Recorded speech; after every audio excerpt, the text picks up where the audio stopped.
বাংলাদেশি কোনো প্রশিক্ষণের জায়গা কি আছে যে যারা পায়োনিয়ার আছেন তারা এই প্রশিক্ষণের ব্যবস্থা করবেন যারা শেফ হতে চান তাদের জন্য? যেসব রেস্টুরেন্টে দুর্বল লোক আছে, শিখতে চায়, তাদেরকে কিন্তু আমরা প্রশিক্ষণ দিয়ে এই রেস্টুরেন্টদের কিন্তু এই বিজনেসটাকে আমরা হেল্প করতে পারবো। 25,000 দক্ষ জনশক্তি নিয়োগ করবে শুধুমাত্র হসপিটালিটি ম্যানেজমেন্ট এবং কুকিং সেক্টরে। ন্যাশনাল স্কিল ডেভেলপমেন্টের একটা প্রতিষ্ঠান সরকারিভাবে দাঁড় করিয়ে এই প্রতিষ্ঠানগুলোকে সরাসরি তত্ত্বাবধানে পরিচালিত করছে, যার ফলে এখান থেকে কিন্তু অনেক দক্ষ শেফ এবং হসপিটালিটি ম্যানেজমেন্ট বা হোটেল ম্যানেজমেন্টের উপরে ছেলে মেয়েরা বেরিয়ে আসছে। 24শে মে বেশ বর্ণাঢ্য আয়োজন এবং ঢাক ঢোল পিটিয়ে আপনারা এই লম্বা সময় ধরে কারি অ্যাওয়ার্ডের আয়োজন করেছিলেন এবং সেটি সফল সমাপ্তি হয়েছে।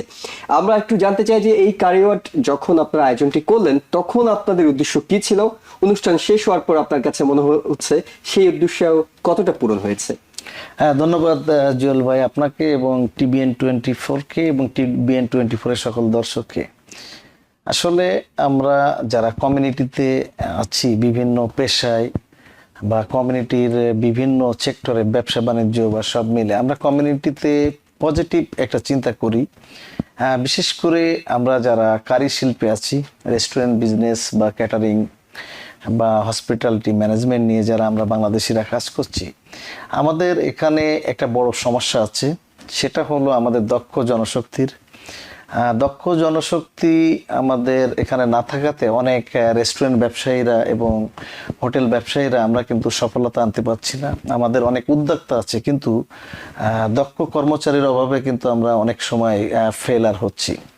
তো সেই লক্ষ্যে আমি সাম্প্রতিক 2022 সালে ব্রিটিশ কারি অ্যাওয়ার্ড উইন করছিলাম। ওই সময় আমি ব্রিটেনে যাওয়ার পরে তাদের যে ইউনিটিটা দেখেছিলাম, যে প্রায় 12,000 রেস্টুরেন্ট মিলে একটা অ্যাসোসিয়েশন আছে এবং তারা ব্রিটিশ কারি অ্যাওয়ার্ড, এশিয়ান কারি অ্যাওয়ার্ড বা অনেক ধরনের অ্যাওয়ার্ড অনুষ্ঠানের মাধ্যমে বিভিন্ন দেশ থেকে যারা দক্ষ শেফ, এন্টারপ্রিনার বা দেখা যাচ্ছে হসপিটালিটি ম্যানেজমেন্ট বা বিভিন্ন পেশায় যারা দক্ষ, তাদেরকে কানেক্টিং করে ফেলে, যার ফলে তাদের রেস্টুরেন্ট বিজনেসটাও কিন্তু অনেক ভালো চলছে। আমাদের এখানে অনেক রেস্টুরেন্ট ওনার আছে, অনেক বিজনেসম্যান আছে, আরো অনেকে এই পেশায় আসতে চায়, কিন্তু দক্ষ কর্মচারীর অভাবে কিন্তু এটা করতে পারছে না। ওই লক্ষ্য নিয়েই কিন্তু আমেরিকান কারি অ্যাওয়ার্ডের আমি প্রথম আয়োজন করার উদ্যোক্তা নিই এবং তার সফল অনুষ্ঠানটা 24শে মে টেরেস অন দ্য পার্কে আমরা অনুষ্ঠিত করতে পেরেছি। আলহামদুলিল্লাহ, অত্যন্ত চমৎকারভাবে আয়োজন করেছি এবং বিভিন্ন দেশের যারা দক্ষ শেফ তাদেরকে আমন্ত্রণ জানিয়েছিলাম। অনেকেই জয়েন করছে, অনেকে ভার্চুয়ালভাবে জয়েন করছে, অনেকে আমাদের সঙ্গে রেজিস্ট্রেশন করেছে। সব মিলে অত্যন্ত প্রত্যাশার একটা দ্বার প্রান্তে পৌঁছাতে সক্ষম হয়েছি। জি, মানে আপনাদের জায়গা থেকে আপনারা সন্তুষ্টি জানাচ্ছেন যে লক্ষ্য নিয়ে আপনারা শুরু করেছিলেন, যেহেতু প্রথমবার কিছুটা হলো সেটা সাফল্যের দ্বার প্রান্তে গিয়েছে। কিন্তু আমি আপনার কাছে জানতে চাচ্ছি যে বিষয়টি, সেটা হলো যে এই আয়োজনের পরে আপনি যে একটি কানেক্টিভিটি তৈরি করার কথা বলছিলেন, বিশেষ করে ব্রিটিশ কারি অ্যাওয়ার্ড জয়ের সময় আপনি দেখেছেন 12,000 বলছিলেন যে রেস্টুরেন্টগুলো একসঙ্গে একটা অ্যাসোসিয়েশনের মতো আছে এইখানে, অর্থাৎ নিউ ইয়র্কে আমরা জানি, যদি এই 5টি বড়োর কথাই বলি, প্রচুর বাংলাদেশি রেস্টুরেন্ট হচ্ছে এবং নতুন নতুন ভাবে আসছে, কিন্তু আমরা অনেকগুলো আবার দেখছি বছর খানেক যেতে না যেতেই বন্ধ হয়ে যাচ্ছে। এই রেস্টুরেন্ট মালিকরা যারা, উদ্যোক্তা যারা, তাদের সঙ্গে কোন একটা অ্যাসোসিয়েশন করা, কোন একটা কানেক্টিভিটি তৈরি করা, সেটির কোনো উদ্যোগ আপনাদের আছে কিনা? ধন্যবাদ। আসলে এটা নিয়েও আমরা কাজ করছি। আমরা চেষ্টা করছি যে আমাদের যারা রেস্টুরেন্ট অ্যাসোসিয়েশন করার জন্য যারা মালিক আছে তাদের সাথে যোগাযোগ করা এবং একটা কানেক্টিং তৈরি করা। শুধুমাত্র আমাদের নিউ ইয়র্কে নয়, নিউ ইয়র্কের বাইরেও কিন্তু অনেক রেস্টুরেন্ট ব্যবসায়ী আছে, তাদের সাথে একটা ওয়েল কানেক্টিং তৈরি করে আমরা আমাদের বাংলাদেশি একটা রেস্টুরেন্ট অ্যাসোসিয়েশন গড়ে তোলার লক্ষ্যে আমি কাজ করছি এবং অনেকের সঙ্গে যোগাযোগ করে সবাই কিন্তু সম্মতি দিচ্ছে এবং তারাও খুব উৎসাহ দেখাচ্ছে যে না, এটার মাধ্যমে আমরা আমাদের অনেক সমস্যা আছে বিজনেসের ভিতরে, যেমন আমাদের সিটি, বিভিন্ন সিটিতে কিন্তু নানান ধরনের সমস্যা আছে, নতুন নতুন রেগুলেশন আছে। যারা পুরাতন আছে তাদের কাছ থেকে অনেক ভালো সাজেশন নিয়েও কিন্তু আমরা অনেক সময় লস কভার করতে পারি। আবার আমরা শেয়ারে অনেক সময় দেখা যাচ্ছে যদি কেউ কোনো রেস্টুরেন্ট বা কোনো ব্যবসায়ী কোনো সমস্যার কারণে যদি সে কোনো কায়দায় ফেল হওয়ার চিন্তা ভাবনা করে, আমরা কিন্তু একে অপরের সহযোগিতা করেও কিন্তু তাকে আমরা উঠায় নিয়ে আসতে পারি। সেই লক্ষ্যে কিন্তু আমরা কাজ করছি। ইনশাল্লাহ অদূর ভবিষ্যতে হয়তো দেখবেন যে আমাদের এই ধরনের অ্যাসোসিয়েশন তৈরি হবে এবং আমি এই লক্ষ্যে কাজ করছি। ইনশাল্লাহ আপনাদের সহযোগিতা থাকলে হয়তো ভেরি সুন আমাদের এটা আত্মপ্রকাশ পাবে। ওকে, আমরা আমেরিকান কারিওয়ার্ডের সূত্র ধরে আপনার কাছে জানতে চাই, যারা এই রেস্টুরেন্ট ব্যবসায় আসতে চান তারা মূলত কি ধরনের চ্যালেঞ্জগুলো ফেস করেন এবং এই কারি অ্যাওয়ার্ডের মাধ্যমে সেই চ্যালেঞ্জগুলো কিভাবে উঠে যাওয়ার সুযোগ তৈরি হবে? হ্যাঁ, ধন্যবাদ। আসলে এটা অত্যন্ত গুরুত্বপূর্ণ প্রশ্ন। আর রেস্টুরেন্ট ব্যবসা আমরা অনেকেই মনে করি এটা অত্যন্ত লাভজনক বিজনেস। আমি মনে করি এটা হলো সবচেয়ে ঝুঁকি সম্পন্ন একটা বিজনেস, কারণ এখানে কিন্তু আপনার খাবার পরিবেশন করা, হাইজেনিক মেনটেন করা এবং অনেক কঠোর পরিশ্রম করে কিন্তু এই বিজনেসটাকে দাঁড় করাইতে হয়। এই লক্ষ্যে হঠাৎ করে বিনিয়োগ করলেই কিন্তু এখান থেকে লাভ পাওয়ার কোনো পজিটিভ দিক আমি দেখি না। এখানে নিজেকে যারা উদ্যোক্তা হবেন তাকে অবশ্যই এই পেশাগত দক্ষতা থাকতে হবে, ম্যানেজমেন্ট অথবা দেখা যাচ্ছে ইনসাইড কুকিং, বোথ সাইড হলেই ভালো। কারণ হলো আমাদের অনেক সমস্যার সম্মুখীন হতে হয়, বিশেষ করে যারা কুক বা শেফ। এখানেই কিন্তু আমাদের এই শেফের, একজন দক্ষ শেফের উপর নির্ভর করে একটা রেস্টুরেন্টের ভালো খাবারের জনপ্রিয়তা, বিচার বিশ্লেষণ।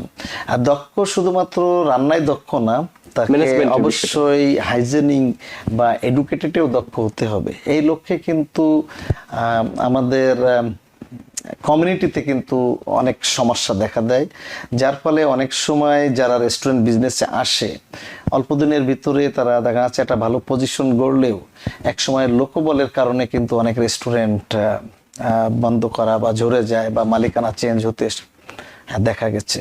তো এই লক্ষ্যে আমাদের কারি অ্যাওয়ার্ডের যেটা সূত্র, আপনারা জানেন যে মে মাসের যে অনুষ্ঠানটা হলো, এখানে প্রায় 17টা দেশ থেকে এখানে আমাদের ইন হাউস কিন্তু জয়েন করছে বিভিন্ন দক্ষ শেফ, এবং এর মাধ্যমে কিন্তু অনেক মানুষ কিন্তু দক্ষ মানুষ কিন্তু আমাদের আমেরিকাতে আসা যাওয়ার সুযোগ পাবে। তাদের মাধ্যমেও কিন্তু আমরা অনেক হেল্প পাবো এবং অনেক শেফ কিন্তু আমাদের রেস্টুরেন্টে এসে সরাসরি কাজ করতে পারবে। তাদের যে দক্ষতা আছে সেটা কিন্তু শেয়ার করে আরো আমাদের এই ইন্ডাস্ট্রিকে ডেভেলপমেন্টে কাজ করতে মানে হেল্প করবে। এই জন্য এই কারি অ্যাওয়ার্ড অনুষ্ঠান শুধুমাত্র একটা অনুষ্ঠান নয়, এটা আমাদের বিজনেসের জন্য এবং আমাদের দেশীয় বা এশিয়ান খাবারকে প্রমোট করার জন্য একটা চমৎকার একটা পথ আমি মনে করি। জি, দুটো বিষয় আছে এখানে। একটা হলো যারা আছেন অলরেডি শেফ, তাদেরকে এই নতুন যে শেফরা বিভিন্ন দেশ থেকে এলেন তারা প্রশিক্ষিত করে কিংবা তাদের অভিজ্ঞতা বিনিময় করে দক্ষ করে তোলা। আরেকটা বিষয় হলো নতুন করে শেফ তৈরি করা। এই নতুন শেফ তৈরি করার জায়গাটাতে আপনারা এই কারিওয়ার্ড কোনো ভূমিকা রাখছে কি? জি, আমরা অবশ্যই রাখতেছি। আমাদের বাংলাদেশে এখন প্রায় 61টি ইনস্টিটিউট তৈরি হয়েছে এই রান্নার উপরে, যেটা দেখা যাচ্ছে গত 5 বছরেও কিন্তু 7-8টি ছিল। তো এটা সরকারও কিন্তু এখন উদ্যোগ নিয়েছে। বাংলাদেশ সরকার 2018 সালে এনএসডি, ন্যাশনাল স্কিল ডেভেলপমেন্টের একটা প্রতিষ্ঠান সরকারিভাবে দাঁড় করিয়ে এই প্রতিষ্ঠানগুলোকে সরাসরি তত্ত্বাবধানে পরিচালিত করছে, যার ফলে এখান থেকে কিন্তু অনেক দক্ষ শেফ এবং হসপিটালিটি ম্যানেজমেন্ট বা হোটেল ম্যানেজমেন্টের উপরে ছেলে মেয়েরা বেরিয়ে আসছে এবং শিক্ষিত সম্প্রদায় কিন্তু এখন তারা তাদেরকে নিজেকে ডেভেলপ করার জন্য এইসব ইনস্টিটিউটে যে তারা ভর্তি হচ্ছে এবং তারা নিজেরা স্কিল ডেভেলপমেন্ট করছে। তো এর ফলে এখান থেকে কিন্তু বিভিন্ন দেশে তারা কিন্তু জনশক্তি শেয়ার করছে, তারা কিন্তু আমাদের এই প্রতিষ্ঠানে আসতে পারবে এবং তারাও কিন্তু আমাদের সাথে কাজ করতে পারবে। পাশাপাশি আমাদের কমিউনিটিতেও আমরা দেখা যাচ্ছে এই দক্ষ যে শেফগুলো আসছে তাদের মাধ্যমে কিন্তু আমরা ইনস্টিটিউট করে অনেক দক্ষতা এখানে ডেভেলপমেন্ট করতে পারবো। যারা যেসব রেস্টুরেন্টে দুর্বল লোক আছে, শিখতে চায়, তাদেরকে কিন্তু আমরা প্রশিক্ষণ দিয়ে এই রেস্টুরেন্টদের কিন্তু এই বিজনেসটাকে আমরা হেল্প করতে পারবো। তো এই জন্য কিন্তু কারি অ্যাওয়ার্ড এই অনেক বড় ধরনের হেল্প হ্যান্ডিং হিসেবে কাজ করতে পারবে। দুটো বিষয় এখানেও আছে। আমরা যদি শুরুতে আমেরিকার বিষয়টি বলি, পরে বাংলাদেশের বিষয়টিতে যাব। আমেরিকাতে কেউ একজন যদি শেফ হতে চায় কিংবা কোন একটা রেস্টুরেন্টের উদ্যোক্তারা মনে করছেন তাদের যে জনশক্তি আছে তাদেরকে শেফ হিসেবে ভালো শেফে রূপান্তর করবেন, কি জায়গা আছে কিংবা কোথায় আছে প্রশিক্ষণের সুযোগ তারা সেটা নিতে পারবেন? আমেরিকাতে অনেকগুলো কুকিং ইনস্টিটিউট আছে, American culinary department, institute of culinary arts, তারপরে প্রায় ম্যাক্সিমাম ইউনিভার্সিটি এবং কলেজের সাথে কিন্তু কুলিনারি এবং হসপিটালিটি ম্যানেজমেন্ট আছে, যেটা দেখা যাচ্ছে পৃথিবীর সবচেয়ে বেশি এই দেশে আছে এবং এটা কিন্তু অত্যন্ত সম্মানী একটা পেশা। আমি এখানে দেখা যাচ্ছে নিউ ইয়র্ক ইউনিভার্সিটির institute of culinary arts centre থেকে কিন্তু আমি ওখান থেকে প্রশিক্ষণ নিয়েছি। তো এখানে যাওয়ার পরে আমরা কিন্তু যেটা শিখছি হাতে কলমে এবং প্র্যাকটিক্যালে, সেটা কিন্তু হিউজ একটা কুকিং এনভায়রনমেন্ট, যেটা দেখা যাচ্ছে আমি এই স্কুলে যাওয়ার আগে কিন্তু আমি এখানে শেফ ছিলাম এবং মেন শেফ ছিলাম, কিন্তু যখন যাওয়ার পরে আমি যখন হাতে কলমে শিক্ষা শুরু করলাম তখন যাওয়ার পরে বুঝলাম যে না, এই শিক্ষাটা আর আমাদের শিক্ষার ভিতরে ব্যাপক পার্থক্য আছে। একটা একাডেমি ব্যাকগ্রাউন্ড আর একটা শুধুমাত্র হাতে কলমে জানা, হাতে কলমে শিক্ষা, দুইয়ের ভিতর অনেক পার্থক্য। তো এইটা যদি একসঙ্গে থাকে, একাডেমিক শিক্ষা থাকলো, হাতে কলমে শিক্ষাটাও থাকলো, প্র্যাকটিক্যাল নলেজটাও থাকলো, তাহলে দেখা যাচ্ছে একটা ভালো কিছু হওয়া সম্ভব। জি, কিন্তু আমি যদি আরেকটু স্পেসিফিক করে আপনার কাছে জানি, সেটা হলো বাংলাদেশি রান্না কিংবা বাংলাদেশি রেস্টুরেন্ট মালিকদেরকে নিয়ে আমরা কথা বলছি। বাংলাদেশি কোনো উদ্যোক্তা কিংবা বাংলাদেশি কোনো প্রশিক্ষণের জায়গা কি আছে, যে যারা পায়োনিয়ার আছেন তারা এই প্রশিক্ষণের ব্যবস্থা করবেন যারা শেফ হতে চান তাদের জন্য? এখনো এই ধরনের প্রতিষ্ঠান আমাদের নেই, তবে আমরা যারা অনেক রেস্টুরেন্টের মাধ্যমে নিজেদের প্রয়োজনে আমরা শেখাচ্ছি। তবে আমার ভবিষ্যৎ পরিকল্পনা আছে। আমি রিসেন্ট গত বছরের এই বছরের জানুয়ারিতে আমি উদ্বোধন করলাম ঢাকাতে খলিল কুলিনারি আর্ট সেন্টার। তো এখানেও আমি চেষ্টা চালাচ্ছি, যেহেতু আমি এখানে লেখাপড়া করেছি, যে আমি এখানে একটা ইনস্টিটিউট করব। তো এখানে যদি যারা শিখতে চায় এবং আমাদের সিটি এবং ফেডারেলের সাথে যোগসূত্রে যে কিছু গ্রান্ট এনে আমাদের কমিউনিটি ডেভেলপমেন্টের জন্য আমরা কাজ করব, সেই লক্ষ্যে আমরা কাজ করছি। ইনশাল্লাহ ভেরি সুন এটাও আমাদের ওপেন হবে ইনশাল্লাহ, সেই লক্ষ্যে আমাদের কার্যক্রম পরিচালিত আছে। ভেরি সুন আপনাদের মাধ্যমে ওটা আমরা সকলকে জানিয়ে দিব। বাংলাদেশের প্রসঙ্গে যেতে চাই, সেটা হলো বাংলাদেশে যারা শিখছেন তারা শিখে বাংলাদেশের যে ভালো মানের রেস্টুরেন্ট গুলো আছে, হোটেল গুলো আছে, সেখানে তাদের চাকরির সুযোগ হচ্ছে। একই সঙ্গে বাইরে দক্ষ জনশক্তি হিসেবে তাদের যাওয়ার বিষয়টি আলোচনায় আছে। যদি দক্ষ জনশক্তি হিসেবে আমেরিকা আসতে চায়, অর্থাৎ বাংলাদেশে এই হসপিটালিটি ম্যানেজমেন্টে শিখে তারা আসতে চায় আমেরিকায়, তাদের জন্য আসলে কি সুযোগ রয়েছে? ধন্যবাদ। আসলে এটা অত্যন্ত গুরুত্বপূর্ণ একটা প্রশ্ন। পৃথিবীর প্রত্যেকটা দেশেই কিন্তু খাবারের সাথে সংশ্লিষ্ট জবের কিন্তু অভাব আছে। বিশেষ করে আমাদের আমেরিকাতে প্রায় এই বছরও কিন্তু ঘোষণা দিয়েছে 25,000 দক্ষ জনশক্তি নিয়োগ করবে শুধুমাত্র হসপিটালিটি ম্যানেজমেন্ট এবং কুকিং সেক্টরে। তো এগুলো অবশ্যই সার্টিফাইড বা কোনো জায়গা থেকে প্রশিক্ষণ প্রাপ্ত হতে হবে। বিশেষ করে হাইজেনিক মেনটেন বা স্কিল যে জিনিসটা থাকবে, তারা কিন্তু জে1 ভিসার মাধ্যমে এবং EB3-র মাধ্যমে কিন্তু তারা বিভিন্ন দেশে বিশেষ করে আমেরিকাতে আসতে পারবে। পাশাপাশি আইএলওর মাধ্যমে ইন্টারন্যাশনাল লেভেলের মাধ্যমে বাংলাদেশে কিন্তু প্রচুর জনশক্তি বিভিন্ন দেশে রপ্তানি হচ্ছে।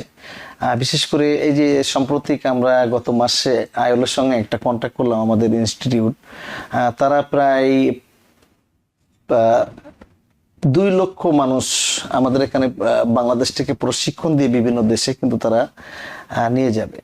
তো এটা হলো অত্যন্ত চমৎকার একটা জায়গা যেখান থেকে নিজেকে ডেভেলপমেন্ট করা এবং ভালো স্কিলে জব নিয়ে বিভিন্ন দেশে যাওয়া, এটার একটা বড় সুযোগ কিন্তু এই কুকিং সেক্টরে আছে। আদারওয়াইজ আমরা কিন্তু বাংলাদেশ থেকে প্রচুর ম্যান পাওয়ার রপ্তানি করছি, কিন্তু সবাই অদক্ষ লেবার হিসেবে। তো যার ফলে আমাদের কিন্তু বিভিন্ন দেশে যে লেবারই করতে হয়, আমরা কিন্তু স্কিল নিয়ে যাচ্ছি না। আর যখন কেউ স্কিল নিয়ে যাবে তার কিন্তু স্যালারি এবং স্ট্রাকচার এবং তার একটা সুযোগ সুবিধা এবং বেতন, স্কিল এবং তার সম্মান, এই তিনটাই কিন্তু বৃদ্ধি পাবে, অনেক বেশি এরকম বৃদ্ধি পাবে। আমরা আবারও কারিগরি ফিরি। প্রথমবারের অভিজ্ঞতা আপনাদেরকে নিঃসন্দেহে পরের বারের জন্য তৈরি করছে, এবং এই যে কোনো আয়োজনের আসলে সাফল্যটা মূলত নির্ভর করে সেটি ধারাবাহিকভাবে কতটা আয়োজন হচ্ছে। অনেকে আছেন আপনাদের রেস্টুরেন্ট ব্যবসার মতো শুরু করলেন, 1 বছরের মধ্যে বন্ধ হয়ে গেল, তিনি আসলে কোনো কিছু যোগ করতে পারলেন না। আপনারা এই কারিগরটাকে সামনের দিকে কতটুকু এগিয়ে নিতে চান এবং নতুন কি কি পরিকল্পনা যোগ করতে চান? হ্যাঁ, ধন্যবাদ। আসলে আমরা এই বছরে আসলে ইনিগ্রেশন মানে একটা বীজ বপন করলাম কারি অ্যাওয়ার্ডের। আসলে কারি অ্যাওয়ার্ডের মাধ্যমে আমি প্রথমেই বলছি যে আমি আমাদের আমেরিকাতে সফল এই কারি ইন্ডাস্ট্রিকে ডেভেলপমেন্ট করার লক্ষ্যে কাজ করছি। প্রতি বছর আমরা এটা করব।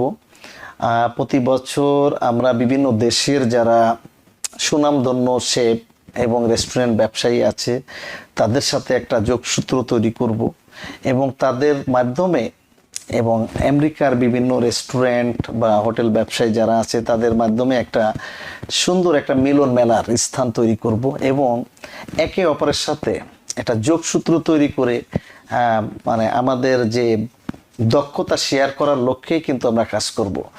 এটা আসলে আমাদের প্রথম বছর অত্যন্ত চমৎকারভাবে আমরা চেষ্টা করেছি এটা সম্পূর্ণ করার জন্য।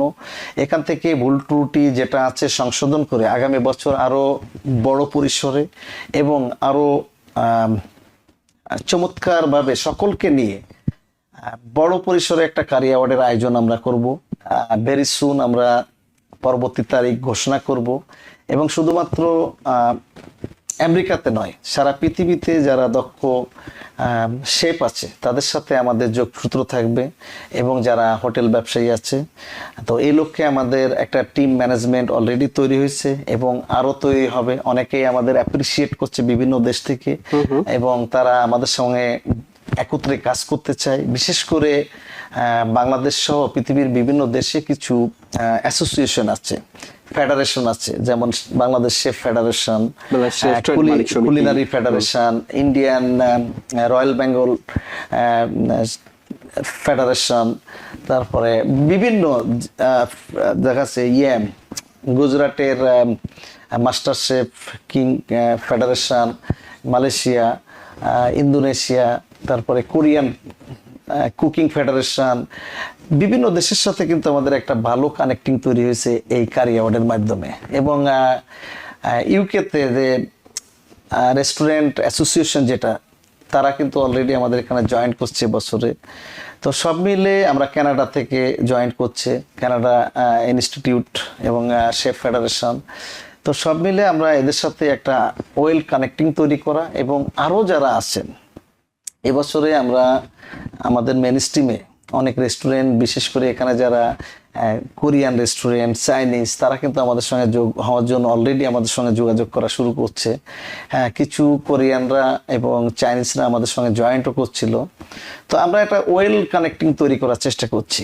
পাশাপাশি আপনারা জানেন যে আমাদের রেস্টুরেন্টগুলো সব ইন্ডিয়ান রেস্টুরেন্ট নামে পরিচিত।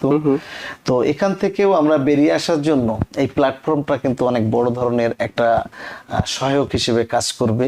কারণ শুধুমাত্র আমরা যে আলাদা একটা দেশ, স্বাধীন একটা দেশ, আমাদের স্বাধীন কিছু খাবার আছে, বিশেষ করে বাংলাদেশি ফুড আর ইন্ডিয়ান ফুড যে আলাদা একটা ব্যাপকতা আছে, এটা তুলে ধরার জন্য কিন্তু এই প্ল্যাটফর্মটা, এই আমেরিকান কারি অ্যাওয়ার্ড কিন্তু এটা অনেক বড় সহায়ক হবে। ওকে, একেবারে শেষ প্রশ্ন আপনার কাছে, সেটা হলো যারা এস্টাবলিশড, যারা অলরেডি এই প্রফেশনে আছে, তাদেরকে নিয়ে আপনারা প্রোগ্রামটি করছেন, কিন্তু যারা নতুন, একেবারে নতুন করে শুরু করতে চায়, এই প্রফেশনটা নিতে চায়, এই প্রফেশনে ক্যারিয়ার করতে চায়, তারা কিভাবে লাভবান হবে, কিংবা তাদের জন্য আসলে আপনার পরামর্শ কি? ধন্যবাদ। এটা নিয়ে কিন্তু আমাদের এই কারি অ্যাওয়ার্ডের একটা চমক ছিল যে এবার আপনিও হবেন শেফ, হোম শেফ কিন্তু একটা ক্যাটাগরিতে আমরা অ্যাওয়ার্ড প্রদান করেছি, প্রায় 5টি অ্যাওয়ার্ড দিয়েছি এবছরে।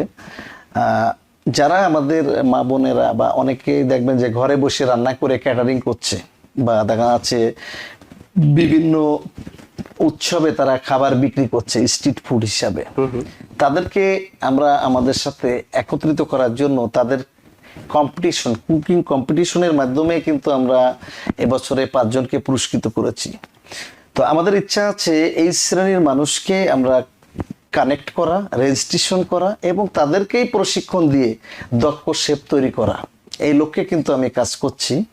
তো ইনশাল্লাহ এই কারি অ্যাওয়ার্ড এটার হবে আরেকটা পার্ট। হ্যাঁ, এবং এটা একটা গুরুত্বপূর্ণ বিষয় যে আপনি দীর্ঘদিন অভিজ্ঞতা নিয়ে একজন এস্টাবলিশড ব্যবসায়ী হিসেবে এই শিল্পে অবদান রাখছেন, কিন্তু আমাদের প্রচুর মায়েরা আছেন, বোনেরা আছেন যারা হয়তো বাসায় পিঠা বিক্রি করেন, তিনি হয়তো রেস্টুরেন্টগুলোতে সেটি সরবরাহ করেন, তার হয়তো কোনো লাইসেন্স নেই, ফুডের যে একটা সনদ নিতে হয় সেটা নেই, অর্থাৎ তারা নানা সমস্যা নিয়ে কাজগুলো করেন এবং এটি অনেকটা মানে লিগালি তারা করছেন না। যে তাদেরকে সংগঠিত করে তাদেরকে পথ দেখিয়ে দেয়া, আপনারা যারা শুরুতে আছেন তারা পথ দেখিয়ে দেয়া, এই কাজটুকু আসলে কোনো পরিকল্পনার মধ্যে আনা যায় কিনা? হ্যাঁ, এই জন্য আসলে আপনাদেরও সহযোগিতা প্রয়োজন, পাশাপাশি আমাদের সরকারেরও সহযোগিতা প্রয়োজন। আমাদের দেশের যে খাবারগুলো আছে, বিশেষ করে স্ট্রিট ফুড এবং ডেজার্ট পিঠা যেটা বললেন, এটা কিন্তু অন্যান্য যে কোনো দেশের চেয়ে অনেক ভালো মানের খাবার আমি মনে করি। আমি গত বছর এই ডিসেম্বর এবং জানুয়ারিতে আমি দেশে ছিলাম, তো কয়েকটা পিঠা উৎসবে আমি জয়েন করেছিলাম বিচারক হিসাবে। তো দেখতে পেলাম প্রায় 100 থেকে 150 ধরনের আইটেম যেটা আছে, যেটা এত ডেজার্ট কিন্তু আমাদের আমেরিকাতেও নাই। রাইট। তো এই ডেজার্ট গুলো বিভিন্ন অঞ্চল ভিত্তিক কিন্তু কিছু ডেজার্ট আছে। এই ডেজার্ট গুলো যদি আমরা কানেক্ট করতে পারি এবং এই ডেজার্ট গুলো যদি আমরা পপুলার করে মার্কেটিং করতে পারি, তাহলে আমাদের এই খাবারটা দিয়ে কিন্তু আমরা বিশ্ববাজারে একটা বড় অবস্থান তৈরি করতে পারি। এই জন্য আমাদের সরকারকে এগিয়ে আসতে হবে, বিশেষ করে কিছু ফুড ফেস্টিভ্যাল, স্ট্রিট ফুড এবং এই বিষয়ে কিন্তু তাদের হেল্প দরকার এবং সহযোগিতা করা দরকার। এবং আমাদের মতো যারা শেফ আছেন, আপনাদের মতো যারা সংবাদকর্মী আছেন, মিডিয়া পার্সোনালিটি আছেন, বা এই সবাই কিন্তু মিলে এটা সম্ভব, একার পক্ষে কিন্তু এটা করা সম্ভব নয়। এবং যারা যারা এখন এই কাজগুলো করছে তাদের নিজের উদ্যোগে যখন দলগতভাবে বা সরকারিভাবে উদ্যোগ নেওয়া হবে, এটার কিন্তু পপুলারিটিও বাড়বে এবং কানেক্টিভিটিও অনেকটা বাড়বে। বিশেষ করে আমরা শুধুমাত্র আমাদের কমিউনিটির লোক নিয়ে কিন্তু আমরা উৎসব করি, যেমন পিঠা উৎসব, বৈশাখী উৎসব। তো এখানে আমার একটা প্রশ্ন হলো যে আমাদের অন্য কমিউনিটিদেরকে ইনভাইট করে তাদেরকে বোঝাইতে হবে দিস ইজ আওয়ার ফুড। শুধুমাত্র আমরা আমাদের খাবারকে প্রমোট করলে, আমরা যেটা চিনি সেটাকে নতুন করে চেনানোর কিছু নেই, যিনি চেনেন না তাকে চেনাতে হবে। আর এটা করতে গেলে এই কারি অ্যাওয়ার্ডের মতো আয়োজন দরকার, ফুড ফেস্টিভ্যালের মতো আয়োজন দরকার এবং ভালো মাধ্যম কিন্তু তৈরি করতে হবে, তাছাড়া কিন্তু সম্ভব নয়। একেবারে আরেকটি প্রশ্ন আপনার কাছে করতে চাই, সেটি হলো যে অনেক ইন্টারন্যাশনাল ফুড ফেস্টিভ্যাল হয়, আমাদের যে প্রচলিত খাবারগুলো আছে, আমি শুধুমাত্র বাংলাদেশের কথা বলছি না, বাংলাদেশি যারা আমেরিকায় বসবাস করেন তারাও তো আছেন, তারা ওই ফুড ফেস্টিভ্যাল গুলোতে তো বাংলাদেশি খাবারগুলো চেনানোর একটা সুযোগ আছে। আসলে আমাদের ওয়েল কানেক্টিং নাই, প্রচুর ফুড ফেস্টিভ্যাল আছে, আবার আমেরিকাতে সময়ের একটা অভাব আছে, কস্টিং এর একটা বিষয়, মানে আপনি বিনিয়োগ যেটি করবেন সেটা আউটপুটটা পাবেন কিনা সেটা। ওখানে দেখা যাচ্ছে যাওয়ার জন্য কি ধরনের সিস্টেম, এটাও কিন্তু অনেক সময় আমরা তথ্যটা সঠিক জানি না, যার ফলে কিন্তু আমরা অনেকে যেতে পারি না। আবার যারা ভালো বিজনেস করে তাদের বিজনেস দেখা যাচ্ছে আমি অনেক জায়গাতেই দাওয়াত পাই, অনেক জায়গায় কিন্তু আমাদের ইনভাইট করে। আজও আমাদের একটা ইনভাইট ছিল নিউ ইয়র্ক সিটির স্মল বিজনেসের, যারা দেখা যাচ্ছে সিটিতে ভালো করছে তাদের ইনভাইট ছিল। তো সেখানে আমরা গিয়েছিলাম যে আমরা কি করতে চাই, ক্যাটারিং বা দেখা যাচ্ছে আমাদের ফুডগুলো কিভাবে প্রমোশন করতে চাই, খুব ভালো তারা সাজেশন দিয়েছে, কিন্তু সময়ের অভাবে কিন্তু অনেক সময় সেটা করা সম্ভব হয় না। নিউ ইয়র্ক থেকে সম্প্রচারিত TVN 24 টেলিভিশন, বিশ্বজুড়ে বাঙালির কণ্ঠস্বর।